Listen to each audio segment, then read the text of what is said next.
आज खूप आनंद वाटतोय की मी माझ्या आई वडिलांना घेऊन विधान भवन मध्ये आली आहे आणि राज्यसभा सदस्यत्वाचं प्रमाणपत्र आज मी त्यांच्या सोबत घेतलं. माननीय उपमुख्यमंत्री आणि लाडक्या बहिणींचे लाडके भाऊ एकनाथ शिंदे साहेब आणि शिवसेनेचे संसदीय गटनेते तरुण तत्पर आणि तडफदार खासदार माननीय डॉक्टर श्रीकांत शिंदे साहेब यांचं मी मनापासून आभार मानू इच्छिते. शिवसेनेचे सर्व सन्माननीय मंत्री महोदय, सर्व आमदार ज्यांनी माझ्या उमेदवारीला समर्थन दिलं, सर्व सन्माननीय खासदार, शिवसेनेचे सर्व नेते उपनेते यांचंही मी या ठिकाणी मनापासून आभार मानते.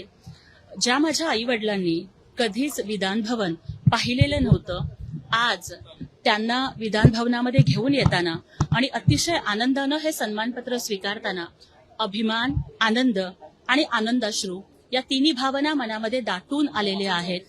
कालच आपण महिला दिन साजरा केला आणि महिला दिनाच्या पार्श्वभूमीवरती आदरणीय एकनाथजी शिंदे साहेब आणि खासदार डॉक्टर श्रीकांत शिंदे साहेब यांनी एका सर्वसामान्य गोरगरीब मागासवर्गीय लाडक्या बहिणीला इतका मोठा सन्मान दिला. हा सन्मान माझा नाही तर सगळ्या लाडक्या बहिणींचा सन्मान आहे. भारतीय राज्यघटनेच्या प्रस्तावनेमध्ये जे सांगितलं जातं की भारताच्या प्रत्येक नागरिकाला सामाजिक, आर्थिक आणि राजनैतिक न्याय मिळेल, दर्जाची आणि संधीची समानता मिळेल, तोच सामाजिक न्याय आणखी गतिमान करण्यासाठी, ती संविधानाची मूल्य रुजवण्यासाठीच मला वाटतं कदाचित आदरणीय एकनाथजी शिंदे साहेब आणि खासदार डॉक्टर श्रीकांत शिंदे साहेब यांनी हा निर्णय घेतला असावा. मी या ठिकाणी माझे नेते माननीय एकनाथ शिंदे साहेब, खासदार डॉक्टर श्रीकांत शिंदे साहेब यांच्या मार्गदर्शनाखाली महाराष्ट्रातील लाडक्या बहिणींचा आवाज दिल्लीमध्ये बुलंद करेन. महाराष्ट्रातील तळागाळातील शोषित वंचित कुटुंबांच्या प्रश्नांना मुख्य प्रवाहामध्ये आणण्यासाठी अहोरात्र मेहनत करेन आणि शिवछत्रपतींच्या, डॉक्टर बाबासाहेब आंबेडकरांच्या, महात्मा फुल्यांच्या आणि रमाई, सावित्री, भीमाई, जिजाऊ, अहिल्यादेवीच्या महाराष्ट्राची मान महाराष्ट्रामध्ये उंचावेल अशाच पद्धतीचं काम सावित्री, रमाई आणि जिजाऊची लेक म्हणून मी करत राहीन अशा पद्धतीचं अभिवचन देते. तुमच्या वडिलांनी आता प्रतिक्रिया देताना असं म्हटलंय की मी कॅम्पलर आहे, तुम्ही आता राज्यसभेमध्ये जात आहे, बराच सामना करायला मिळणार आहे तुम्हाला. एकंदरीत प्रहार कसा असेल तो थोडं थोडक्यात सांगा. हे बघा, कदाचित पद बदललेलं असेल पण नसामध्ये जे रक्त आहे ते रक्त, तेच उसळणारं रक्त, जे चळवळीचं, शिवछत्रपतींच्या विचारांचं, बाबासाहेबांच्या विचारांचं, शिवसेनेचं, हिंदू हृदय सम्राट बाळासाहेब ठाकरे आणि धर्मवीर आनंद दिघे साहेब यांच्या स्वाभिमानी आणि जाज्वल्य परंपरेचं आणि ज्या पद्धतीनं आमचे मुख्य नेते एकनाथ शिंदे साहेब आणि खासदार डॉक्टर श्रीकांत शिंदे साहेब हे प्रत्येक निर्णय वाघाचं काळीज घेऊन घेतात, त्याच पद्धतीनं महाराष्ट्राची ही लेख ही दिल्लीमध्ये सुद्धा त्याच आक्रमकपणानं आणि प्रखरपणानं लढत राहील. हिंदू हृदय सम्राट बाळासाहेब ठाकरे शिवसेना महिला आघाडीला रणरागिणी म्हणायचे आणि तोच रणरागिणींचा वारसा महाराष्ट्राचा आम्ही दिल्लीमध्ये सुद्धा तितक्याच प्रखरतेनं तेवत ठेवू.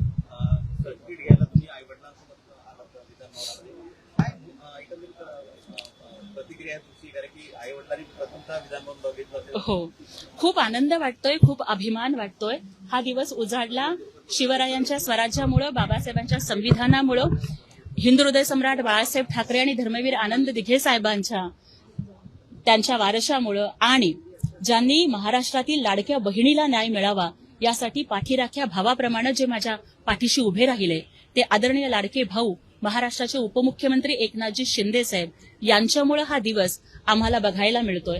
त्याचबरोबर अगदी मला शिवसेनेच्या दसरा मेळाव्यामध्ये बोलायची संधी असेल किंवा शिवसेनेच्या दसरा मेळाव्यामध्ये मी बोलायला जायच्या आधी खासदार डॉक्टर श्रीकांत शिंदे साहेबांनी त्यांनी सांगितलं की ताई, आक्रमकपणाने बोला, लढा, अशी प्रेरणा मला प्रत्येक वेळेला देणार आहे शिवसेनेचे तरुण तत्पर तडफदार अभ्यासू असे खासदार डॉक्टर श्रीकांत शिंदे साहेब यांच्याशिवाय हा प्रवास होऊच शकला नसता.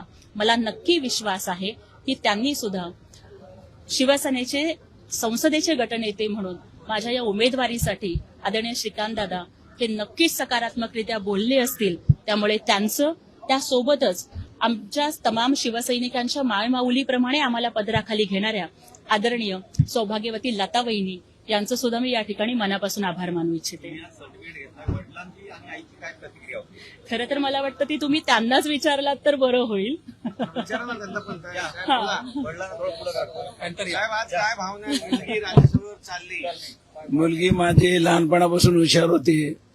आमच्या अनेक संकटांना गोरगरीब मध्ये जगताना मुलीला वह्या पुस्तकासाठी सुद्धा अडचण निर्माण व्हायच्या आणि त्या सर्व पार पाडताना मुलीच्या हौशेला, मुलीच्या शिक्षणाच्या हुशारीला जास्तीत जास्त काबड कष्ट करून त्याच्या सर्व शिक्षणाच्या पूर्ण होण्यासाठी प्रयत्न केला आणि आज एकनाथ शिंदे साहेब आणि श्रीकांत शिंदे साहेब यांच्या आशीर्वाद कृपामुळे एवढं मोठं आमच्या मुलीला मोठं पद मिळालं. त्यांच्या मी पार आभार मानतो आणि बाबासाहेब आंबेडकरांच्या घटनेत जे लिहिलेले आहेत त्याप्रमाणे सर्वांना न्याय मिळावा, सर्वांना समानतेने वागणूक देण्यासाठी माझी मुलगी पुढे जाऊन प्रयत्न करतील एवढं मी अपेक्षा करतो. मला एखादी गोष्ट आठवते मुलीबद्दलची, कायम तिचा अभिमान असेल असं तिनं काय काम केलं, काय आतापर्यंत आठवणींमधली एखादी आठवण शेअर कराल का? त्यावेळेस एक अभिमान म्हटला, हा एक दुसरा आनंदाचा क्षण तुमच्या आयुष्यात आलाय. याच्या आधी असं काय घडलं होतं की तुम्हाला अभिमान वाटला होता, अशी एखादी आठवण? याच्या आधी मी मुलीला भाषणाला सुरुवात करायला लावलो होतो बाबासाहेबांच्या 100व्या जयंतीला. त्याच दिवशी 2 दिवस अगोदर भाषण लिहून देऊन ते भाषणामध्ये त्याने वाचता न बघता स्टेजवर बोललं पाहिजे. त्यावेळेला 7-8 वर्षाची होती माझी मुलगी. 100व्या वर्षी बाबासाहेबांच्या 100व्या जयंती दिवशी एवढं परकडाने कमीत कमी 15 मिनिट भाषण केले. सर्व लोक कमीत कमी 10,000 लोक जमलेले होते. सर्व चकित झाले. तेव्हा मला अभिमान वाटला, अभिनंदन वाटला. तेच मला माझ्या मनात हे आहे. हे भाषण आणि आझाद मैदानावरचं भाषण कसं होतं? आझाद मैदानचं भाषण तर काय सांगूच नाही. सर्व महाराष्ट्रामधील सर्व लोकांना, सर्व नागरिकांना, सर्व माता भगिनींना, सर्व लाडकी बहिणींना आणि एकनाथ शिंदे साहेबांना, श्रीकांत शिंदे साहेबांना, सर्वांना म्हणजे हे झालेलं आहे त्या भाषणाबद्दल. एवढंच माझ्या मुलीबद्दल मी बोलू शकतो. आईची भूमिका खूप महत्वाची असते. आईची काय प्रतिक्रिया आहे? पहिली प्रतिक्रिया. पहिला एकनाथ शिंदे साहेबांना नमस्कार करते, श्रीकांत शिंदे साहेबांना नमस्कार करते. माझी मुलगी खूप गरीबमधनं शिकून आली आहे. तिच्या पायात चप्पल नसायच्या, तिला वह्या पुस्तक नसायच्या.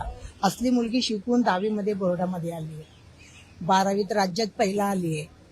असल्या मुलगीला, झोपडपट्टीच्या मुलगीला एकनाथ शिंदे साहेबने एवढं मोठं पद दिलंय. त्याच्या पुढे अजून काही बोलत नाही, बस एवढंच बोलतो. थँक्यू.